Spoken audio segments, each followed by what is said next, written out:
pessoal, tudo bem? Desejar as boas-vindas para todo mundo que está por aqui. A gente está no último dia da feira hospitalar, a gente trouxe o Papo da Saúde aqui para o evento. A gente fez uma rodada com várias conversas, vários videocasts, várias entrevistas com pessoas incríveis dentro do setor. E aí eu estou muito feliz de ter você aqui, Simone. A gente estava conversando um pouquinho ali fora e eu acho que a conversa vai ser muito importante para o setor. A conversa vai ser muito honesta e muito aberta no sentido do que as lideranças e as pessoas precisam se preocupar dentro das organizações quando se trata de saúde mental. Então, muito obrigada pela sua participação. O microfone é seu para se apresentar e dar as boas-vindas. Obrigada, eu agradeço o convite, Nath. Acompanhei o podcast dos outros colegas, achei riquíssimo. E saúde mental e liderança são temas pelos quais eu sou apaixonada. Eu acho que tudo é sobre pessoas. E não dá para a gente fazer um bom trabalho com pessoas se a gente não olhar para a saúde mental. Bom, eu sou Simone, sou formada em Letras pela Universidade de São Paulo. Sempre fui apaixonada por história, então por isso eu decidi fazer letras. E em seguida comecei já a trabalhar com treinamento, desenvolvimento e me apaixonei pela frente de RH, de pessoas. Então fiz uma pós-graduação em gestão estratégica de pessoas na FIA. E hoje eu estudo neurociência. Eu acho que profissões, trabalho, tudo tem relação com o ser humano. É o ser humano que compra, é o ser humano que vende, e é ele quem tem suas necessidades. Então, há mais de 20 anos eu trabalho com desenvolvimento de lideranças e nos últimos 4, 5 anos, desde que entramos na família, eu percebi que os grandes problemas da liderança e das empresas era a parte de saúde mental. Eu tenho uma empresa que é a ABC Desenvolvimento de consultoria e agora eu sou sócia da Wino, que é uma startup de bem-estar e ela olha para a saúde tanto das pessoas, mas também a saúde financeira das empresas. Então a gente une aquilo que há de melhor em termos de saúde. Muito legal, nossa conversa vai ser riquíssima e eu já quero começar perguntando como que as questões de time, como as questões de saúde mental, elas têm impactado as lideranças das organizações de saúde e como que isso mudou nesses últimos anos, né? Eu acho que a gente está muito mais sensível para esse tema, mas eu também sinto que a gente não está pronto para lidar com ele. Então, como que isso veio evoluindo ao longo dos últimos tempos? Na realidade, Nath, eu vejo que geralmente as pessoas quando entram num cargo de liderança, elas são promovidas pelos skills técnicos. Então, elas já são reconhecidas por entregar o resultado, fazer bem os seus trabalhos, mas elas não conhecem as diferenças interpessoais. Então, elas não entendem as diferenças de personalidade, skills mesmo ali técnicos, diferenças de ritmo, diferenças até de processo cognitivo. Então, um líder que é reconhecido por performance, geralmente ele assume uma cadeira e ele vai fazer o que em cima das pessoas? Pressão. Então ele vai fazer com que elas assumam um papel semelhante ao deles. Então ele acha que a técnica que era boa para ele é eficaz para as pessoas do time. Então ele tem ali uma comunicação mais rígida, ele cobra, ele fala e não ouve. Esse é o grande problema. E na época da pandemia, muitas empresas fizeram layouts, enxugaram ali o quadro e deixaram os profissionais com um salário menor à frente de grandes times. E, principalmente na área de saúde, a gente viu que a demanda aumentou demais. Além da insegurança ali, de uma pandemia, excesso de trabalho. Então, as pessoas não olhavam para todos os pilares necessários para se manter saudável e cuidar do outro. Então, os profissionais da área de saúde não dormiam direito, não se alimentavam. Nós tivemos um aumento muito significativo de suicídios, de profissionais da área da saúde. Esses profissionais não tinham o básico, atividade física, nada. Então, nesse momento, nós começamos a fazer trabalhos, principalmente de saúde mental, mas não olhando só para a parte de psicologia, mas olhando para essa jornada integral. E não adianta a gente falar que a equipe precisa olhar para a qualidade de vida se a liderança não tem limites, se é a última a sair do consultório, se ela chama você 24 horas pelo WhatsApp e deseja que você responda prontamente. Então, nós pegamos algumas empresas caóticas e desenhamos processos de saúde. E uma coisa bacana que eu gostaria de reforçar é que as startups de saúde mental, saúde emocional, elas ganham dinheiro, elas monetizam com a não utilização das sessões de psicoterapia, né? Já a Willing não, a gente tem um formato diferente que a gente gostaria de estimular, né, o uso da psicoterapia e das outros serviços que a gente traz envolvendo saúde mental, para que, investindo em saúde mental e acompanhamento, essas lideranças consigam estimular as pessoas a mudar, certo? A buscar qualidade de vida genuinamente, e isso traz retorno financeiro para as empresas. Aí pessoas felizes, saudáveis, elas conseguem acessar ao máximo do seu potencial. E quando você está falando sobre as organizações, a gente está falando de organizações de todos os tamanhos e de todas as configurações, né? A gente estava falando um pouquinho até sobre a questão das startups, a questão dessa configuração de empresa que exige um crescimento muito alto, e você me trouxe alguns dados meio assustadores ali fora. Eu queria que você trouxesse esse contexto para cá, porque a questão de saúde mental, ela não pode ser reservada a empresas gigantescas, ela precisa ser olhada em todos os seus contextos, né? Perfeito. Na pandemia, as empresas grandes até conseguiram dar uma segurada ali, né, no ritmo, na rotina. Já as empresas pequenas, startups, empresas menores, nós tivemos muito layoffs, né? E o que acontece? Geralmente a startup, ela tem um problema estratégico. Não há um planejamento estratégico e nem análise de indicadores. Então, as tomadas de decisão, elas não são baseadas em dados. Elas são muito ali no feeling. E saiu recentemente, dia 6 de maio, um relatório sobre burnout, e 40% das lideranças e profissionais que sofrem de burnout vêm de empresas de startup e empresas pequenas. Então, às vezes, a gente olha muito as empresas grandes, com grandes parcerias de saúde e bem-estar, e as pequenas estão mandando pessoas embora, mantendo ou aumentando ali as metas do time e sacrificando as pessoas. E a liderança nem sempre está preparada para fazer uma matriz de liderança ali e entender, olha, essa pessoa é excelente nesse soft skill, essa pessoa ela é uma pessoa de pressão e performance, essa aqui é uma pessoa mais de estrutura e qualidade. Então, quando o líder ele se prepara, Nath, e ele também entende muito bem sobre saúde mental e a diferença dos limites interpessoais, ele consegue estruturar, servir o time dele de forma estratégica, trazendo outra performance. Perfeito. Queria ouvir um pouquinho de você sobre quais que são essas estratégias como liderança para a gente promover um ambiente de saúde mental que seja saudável para equipes de saúde, especialmente, para equipes que estão lidando com uma demanda e uma pressão muito alta. A gente viveu momentos bastante desafiadores do ponto de vista de cuidado para essas pessoas que cuidam de outras pessoas, né, no fim das contas.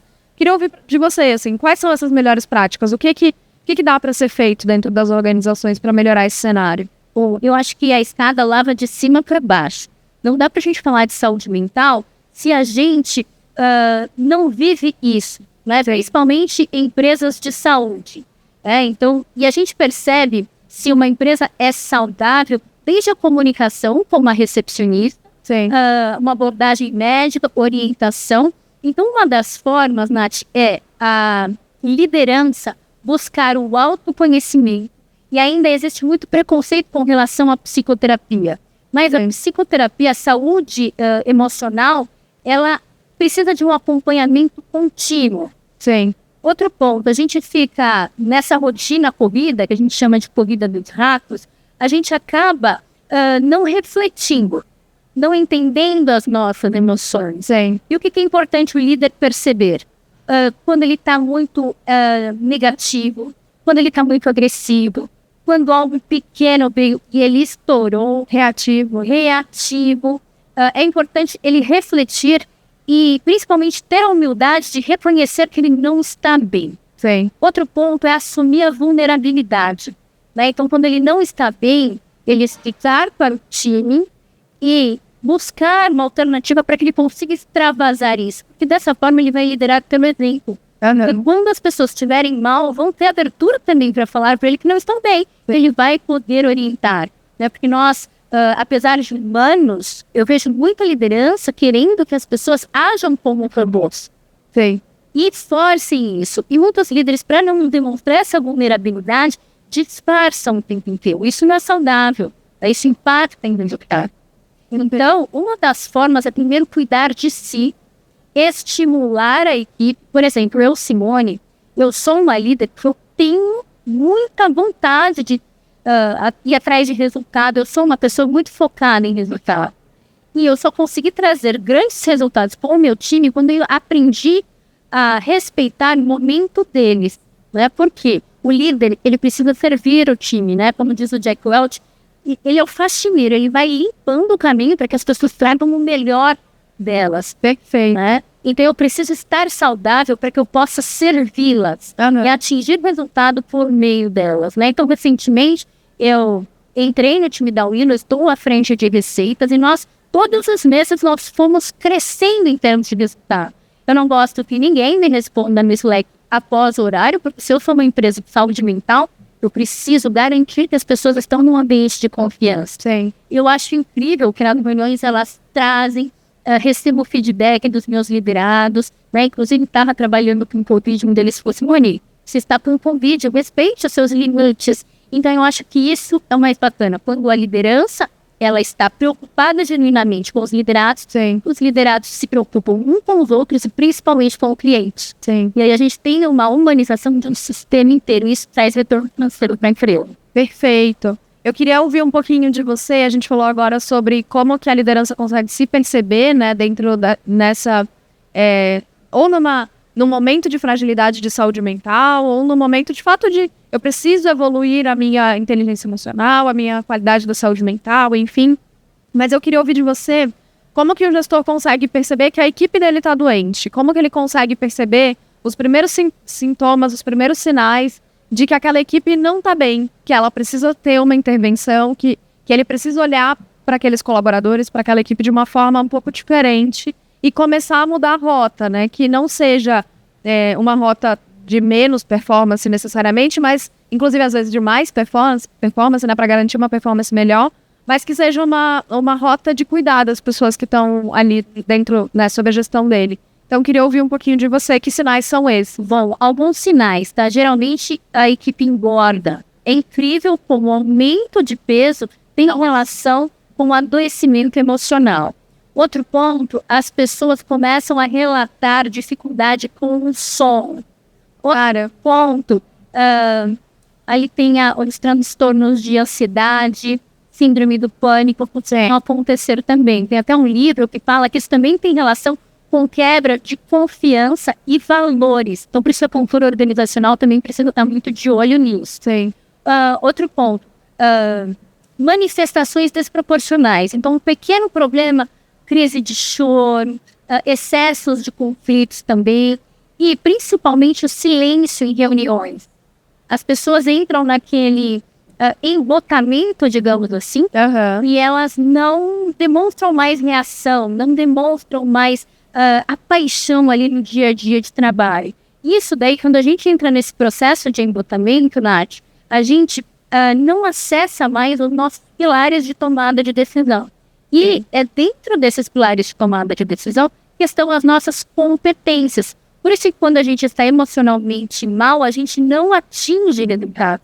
E hoje a gente tem muitas ferramentas psicométricas que mostram o nível de adoecimento desse profissional. Sim. E aí a gente consegue, paralelamente, né, indicar algumas terapias para que ele retorne ali a alta performance. Toda vez que a gente fala de alta performance, a gente precisa falar de saúde emocional, de respeito aos valores e conexão e confiança com a liderança e com a cultura organizacional. Não, perfeito. Acho que entender que times apáticos podem ser times doentes, times com questões de saúde que não são manifestações necessariamente, primariamente de saúde mental, mas são de outras questões, né? Dos determinantes sociais de saúde, de alimentação, de sono, de atividade física, enfim, qualquer outra coisa. Eu acho que traz um sinal antes do grande caos, assim, antes do grande problema das pessoas saindo da equipe, das pessoas tendo um absenteísmo maior, tendo uma apatia de fato maior, né, dentro das operações de saúde. Então, eu acho um sinal, assim, é muito importante para a gente, como líder, entender dentro das organizações e começar a prestar atenção nas equipes de forma um pouco mais cuidadosa, né? Com um pouco mais de carinho. Perfeito, Nath. E entender essas diferenças, se preocupar de verdade com as pessoas é fundamental. Existem pessoas que, se elas não tiverem qualidade de vida, elas não vão performar bem. Por quê? Porque o sistema de valor delas valoriza muito essa parte da qualidade de vida, interação com pessoas. Existem pessoas que, se elas não tiverem, de certa forma, impactando positivamente a vida de outras pessoas, isso também vai desengajá-las, vai adoecê-las emocionalmente. Então, o líder, ele precisa entender sobre o capital humano e ele precisa ser muito comprado genuinamente com o que a empresa faz para que ele consiga trabalhar em prol das pessoas, né? Então, tem muita gente que fala, o ego da liderança. O líder, de verdade, ele serve, né? Ele é o apoio principal desse time. E até falando sobre essa questão, nós temos um case muito bacana de uma empresa que no ano passado nós acompanhamos e nós fizemos iniciativa simples aí de treinamento, a mentoria com as lideranças, porque empresas mais enxutas a gente não tem como investir muito, certo? Então essa empresa, ela tinha muito absenteísmo, as pessoas faltavam, muito conflito interno, as pesquisas de clima, elas vinham sempre com notas muito ruins e sempre focadas na liderança. Então, o que nós fizemos? Nós desenhamos uma trilha anual que tinha, falamos de saúde, falamos de sono, falamos de felicidade, de administração financeira, e nós acompanhamos esse time por um ano. Essa empresa investiu R$65 mil nessas iniciativas de bem-estar. E eles diminuíram, então, as faltas, os afastamentos médicos, subiram em 4 pontos o nível de avaliação de clima. E eles tiveram um saving de plano de saúde de R$985 mil em 2023. Então, isso daí mostra que quando a equipe, o líder, ele compra isso, eles fizeram até grupos de corrida, os familiares dos funcionários emagreceram. Tinha pessoas lá que desde que entraram na companhia engordaram 20 quilos. E mudou a alimentação em casa, os filhos, a família, todo mundo entrou nesse movimento. E eles iam para a academia, tiravam foto e mostravam. Então, assim, a própria gerente de RH emagreceu mais de 10 quilos. Então, eles começaram a usar menos o plano de saúde, se alimentar melhor, né? Alguns dias faziam a marmita solidária, que eles traziam, né, as marmitas fitness e faziam essas trocas. Então, assim, foi um movimento cultural. Sim. E eles foram case, tanto é que a gerente de RH, ela foi para Nova York, que é uma multinacional. Ela foi para Nova York mostrar esse case, né, sul-americano. Então, assim, investir em saúde mental e na formação das lideranças traz retorno financeiro e faz as pessoas se sentirem mais felizes no ambiente de trabalho. Você comentando isso me lembra de uma coisa que não tem nada a ver com saúde, mas que eu acho que tem um pouco a ver com essa cultura da falsa alta performance, da falsa sensação de você precisa estar o tempo inteiro trabalhando. E eu não sei quem de vocês já viu isso, quem já recebeu isso em grupos de WhatsApp, mas dentro de um setor completamente diferente, que é a publicidade, existem planilhas de Excel que rodam uma vez por ano com os funcionários das agências de publicidade contando como é trabalhar dentro das agências, obviamente de forma bastante anônima, né, de forma a não expor isso. E é um grande caos, assim, as pessoas, os líderes, eles já esperam por essa semana do ano em que vai sair a grande bomba, que é a planilha das agências de publicidade. E eu acho que a gente, há 20 anos, a gente tinha uma tolerância a esse tipo de empresa. Hoje a gente já não tem mais. Hoje a gente já não topa mais fazer alguns acordos desses, né? A gente não topa mais estar embaixo de lideranças tóxicas. A gente não topa mais trocar a nossa saúde mental pela performance de uma empresa que eu estou trabalhando hoje, que não necessariamente eu estou trabalhando amanhã, porque você trouxe também a questão da insegurança profissional, né, dentro dessas organizações, que tem layoffs atrás de layoffs. Então, acho que tem todo um cenário de mudança, tanto do ponto de vista do funcionário, quanto do ponto de vista das lideranças, né? E aí eu queria ouvir de você qual que é a importância e como tem mudado essa questão da criação dos programas de saúde mental? Porque uma coisa que eu percebo é que as organizações acham que precisam ser muito grandes e precisam investir muito dinheiro, como você comentou, mas que às vezes não é sobre isso necessariamente, né? Então, qual que é a importância desses programas? Obviamente, você comentou da questão financeira, mas como que isso impacta dentro das equipes? Então, parece que é algo muito abstrato, tanto é que muitas empresas acabam colocando esses programas mais para atrair, né, profissionais. Isso que você falou para postar no LinkedIn, né? Postar no LinkedIn. Isso que você falou, nós estamos em uma geração que, graças a Deus, está tendo uma conscientização e não está mais aceitando qualquer coisa. Sim. Porque hoje eu atendo muitos executivos, muitos fundadores de startups, Nath, e nós estamos numa geração que toma anfetamina para ficar acordado e estar o tempo inteiro ligado, produzindo, depois toma remédio para dormir. Sim. E isso daí não é normal. Por quê? Porque tá ali muito nas redes sociais, tá vendo essa produtividade. Gente, isso não é produtividade, nós somos máquinas. Isso daí vai fazer um encurtamento da nossa capacidade cerebral no médio e longo prazo.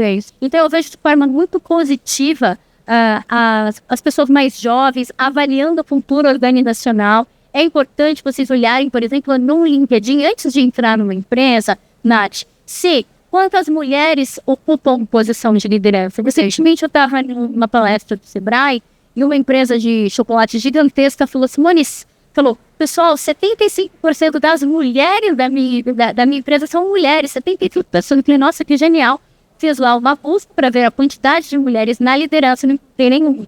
Então, assim, nós mulheres somos sintomático, né? Para estar na operação, mas não na liderança. Sim. Então, o jovem, hoje, ele tem essa capacidade, tem ferramentas que ampliam essa visão deles.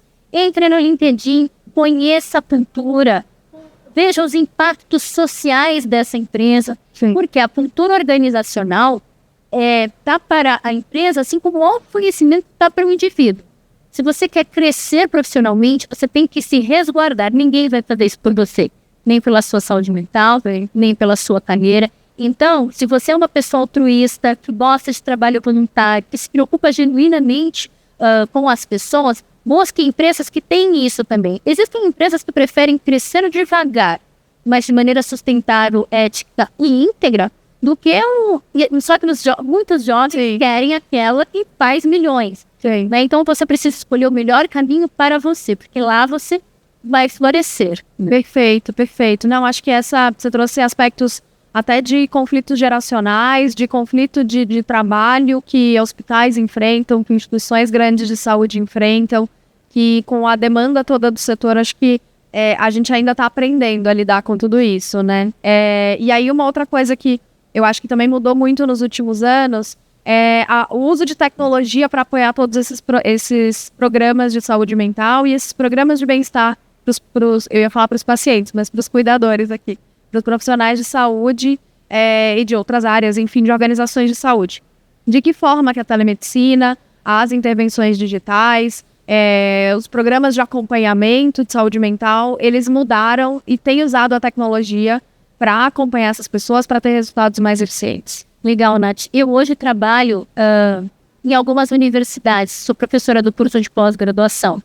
E o digital fez com que serviços de qualidade, telemedicina, psicologia, eles cheguem em lugares que antes eram muito carentes desse serviço, né? Então, hoje, a telemedicina, ela chega lá na fazenda, no interior de Goiás, e as pessoas podem agir rapidamente e salvar vidas. Eu acho que a tecnologia, por mais que tenha diversos aspectos negativos, ela tem também essa capacidade de levar um serviço de qualidade, diferenciado e até num preço mais justo para qualquer lugar. E da mesma forma, os profissionais de psicoterapia, fisioterapia, também, por exemplo, de cidades pequenas, continuam trabalhando, estudando e se desenvolvendo, podem atuar e aumentar, inclusive, a remuneração, atendendo pessoas em qualquer lugar do mundo. Sim. Né? E o Brasil é uma referência em medicina. Os nossos médicos, eles estão no mundo inteiro sendo mencionados em grandes congressos. E eu acho que a telemedicina e o digital ampliou a nossa, como é que eu posso dizer, a nossa expertise, a nossa autoridade em termos globais. Perfeito. Eu queria ouvir um pouquinho de você, como que você enxerga o futuro da saúde no Brasil, como que você enxerga o impacto que a gente tem nessa questão da saúde mental e toda a máquina que a gente vai precisar construir, né, de ter equipes saudáveis, alta performance, um ambiente de mudança muito grande, um ambiente que requer cada vez... Agora a gente cresceu em demanda de doenças crônicas, agora a gente teve uma pandemia, agora a gente teve um desastre natural, agora a gente precisa olhar para questões climáticas, agora a gente tem telemedicina. Então, os últimos 5 anos do setor de saúde foram caóticos, né? Os últimos 5 anos eles foram muito difíceis, muito duros. Então, eu queria ouvir quase uma linha do tempo, assim, de como que isso aconteceu e o que você acredita para o futuro do setor. Bacana. Isso, Nath, que você trouxe, eu tenho percebido que a gente está agora num momento de revisão, de reestruturação. Por quê? A necessidade veio de uma vez com um tsunami, a gente fez ali muito no talento e menos teve gente que gastou muito dinheiro, né? Recentemente eu estive conversando com o pessoal do iFood, eles gastaram muito tentando trazer resultados e não trouxeram da forma como gostariam. Então, acho que agora está no momento de a gente sentar, conversar. A gente tem os primeiros indicadores dos últimos 4 anos. Sim. E a gente precisa trabalhar um pouco a conscientização e a quebra do preconceito, né? Recentemente eu estive no Sul para falar de saúde mental e acompanhar algumas empresas. E eu percebo que ainda existe muita resistência quando a gente fala de saúde mental. Sim. Né? As pessoas têm ali uma visão pejorativa. Eu acho que a gente precisa trabalhar tanto a parte de comunicação, trazer bastantes estudos científicos que foram publicados nos últimos 3 meses que comprovem tanto o capital de liderança, como isso traz retorno financeiro, e como empresas, por exemplo, que têm trabalhado 4 vezes por semana, têm trazido resultados de empresas que, por exemplo, têm uma cultura de trabalhar no final de semana. Então, quando a gente começa a educar, trazer indicadores, principalmente, explicar o passo a passo, a gente consegue transformar culturalmente, não só o nosso país, mas de forma global. Sim, você falando isso agora, e eu sendo 200% transparente aqui. Em algum momento da minha vida eu tive uma questão de saúde mental que eu precisei de uma intervenção medicamentosa e eu tinha muito medo, você falou da resistência, né? Eu tinha muito medo de tomar remédio. Eu tinha medo de ser dependente do remédio, eu tinha medo de, enfim, né? Todo aquele preconceito que se tinha. E eu lembro que meu psiquiatra me falou uma coisa que nunca mais saiu da minha cabeça e eu passei a respeitar a minha saúde mental de uma forma muito diferente. Eu falei pra ele também de forma muito transparente e muito honesta. Eu tenho medo de tomar esse remédio. Ele olhou pra mim, na verdade ele não olhou pra mim, ele tava mexendo nos livros assim no consultório, tava em pé na estante. Ele olhou pra mim, ele não olhou de novo e falou assim, se eu fosse você eu tinha medo de ficar onde você tá. E aí naquela hora eu tomei um susto tão grande assim de... Peraí, eu também não quero ficar onde eu tô, eu também não quero chegar num ponto que me desestruture emocionalmente, que me desestruture profissionalmente, a ponto de eu não conseguir evoluir, a ponto de eu não conseguir fazer as coisas que eu quero fazer. E aí isso me despertou um olhar para a saúde mental de forma muito diferente, assim, de forma muito genuína no sentido de é uma doença como todas as outras. Eu não tenho medo de tomar um remédio para, sei lá, gastrite, eu não tenho medo de fazer um tratamento para outra patologia. Por que a gente tem medo de encarar os problemas de saúde mental, né? Então, olhar isso do ponto de vista de liderança, olhar isso do ponto de vista da gente sendo indivíduo, da gente sendo cobrado, da gente tendo uma necessidade de alta performance tão grande, como que isso tudo num caldeirão faz a gente se olhar, se cuidar e cuidar dos outros também, né? Legal esse negócio que você trouxe de ter a vergonha. Eu várias vezes já recebi líderes que falavam assim, Simone, esse candidato ele é excelente, mas ele falou que toma remédio contra a depressão. E eu falo, excelente, porque ele está em tratamento. Quando a pessoa, a gente já tem o diagnóstico e ela tem ali, já está em tratamento, é excelente. Sim. É muito melhor do que, por exemplo, uma pessoa que disfarça, uma pessoa que não diz a verdade. Dizer a verdade é muito importante. Então, eu sempre falo para o líder, esse aqui não tem problema de você contratar. É importante, inclusive, a gente estimular isso. E até no próprio processo de entrevista, Nath, eu treino líderes para fazer processo de recrutamento e seleção. Sim. E uma das formas de você perceber se a pessoa tem problema ou não emocional é a forma como ela conta o storytelling da vida dela. Se a pessoa fica indo e voltando, quanto menos raciocínio estruturado, maiores as chances de ela não performar. Isso daí mostra que essa dificuldade no storytelling, ela não está conseguindo acessar aqueles pilares de tomada de decisão onde estão as competências. Então, se a gente contratar, ela vai ser uma pessoa de baixa performance. Sim. Já um candidato que vem, conta a sua linha de raciocínio, conta ali que quando o pai faleceu, ele precisou fazer um tratamento de depressão e ele evoluiu.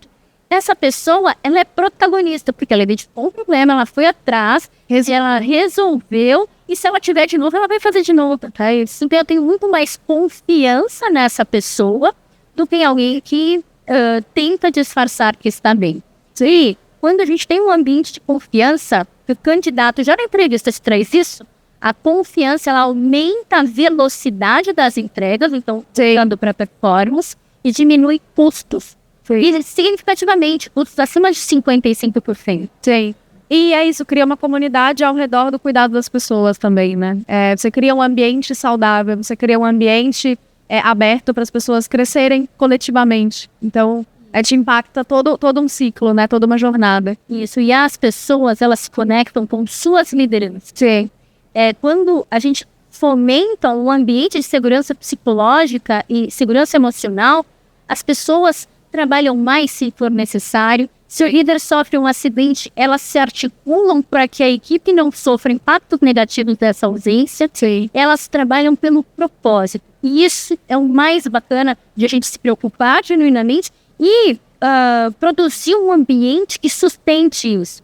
A verdade, a ética, né, a forma como a gente conduz é primordial para os resultados que a gente vai atingir. Muito obrigada, gente. A gente está indo para o final aqui, mas eu acho que foi uma aula não só sobre saúde mental, mas uma aula sobre gestão. Então, muito obrigada. Eu acho que isso impacta lideranças do setor de saúde, isso impacta as pessoas dentro do setor de forma geral. E eu acho que a gente está aqui discutindo uma temática que apoia a sustentabilidade do setor de saúde de forma muito direta, de forma muito clara. Então, Simone, eu sempre gosto de, no final, colocar você, nossa convidada, à disposição para as pessoas que estão aqui ao vivo. Se você quiser também comentar sobre as redes sociais de vocês, onde as pessoas que estão ouvindo a gente de casa conseguem encontrar mais informações, conseguem começar a abrir essa conversa com vocês, tá? À sua disposição. Bacana. Bom, vocês podem encontrar a gente pelo Instagram, né? Então, @willowapp. E eu também sou sócia fundadora da BC Desenvolvimento. Então, toda essa parte de desenvolvimento de lideranças, programas de bem-estar. E agora a gente está no Sindiós desenhando um programa de saúde mental para profissionais da área da saúde. Por quê? Porque nós temos aqui parceiros que são referências, né? Então nós temos a Érica, nós temos muito profissionais e são pessoas que têm preocupação genuína pra gente. Então, se a gente está falando de saúde, a gente tem todo um apoio governamental, então nós vamos construir um programa que trabalhe o desenvolvimento das lideranças muito comprados com o propósito do Sindiós, versa na ética, na integridade, no bem-estar genuíno. E os nossos associados, muitas vezes, são pessoas e empresas, né, clínicas pequenas. E nós vamos trazer uma formação muito profunda e especialista para esses nossos parceiros que não têm, né, capacidade de investir grandes montantes, mas se preocupam com os seus funcionários e com os seus clientes também. Muito obrigada, ficou muito claro que isso aqui é só um início de conversa, que a gente vai ter toda uma jornada falando de saúde mental, falando de liderança. Então, obrigada ao Sindiosp por trazer esse tema para cá, obrigada a todo mundo que está aqui na feira. Bom final de feira para vocês. Obrigada, gente.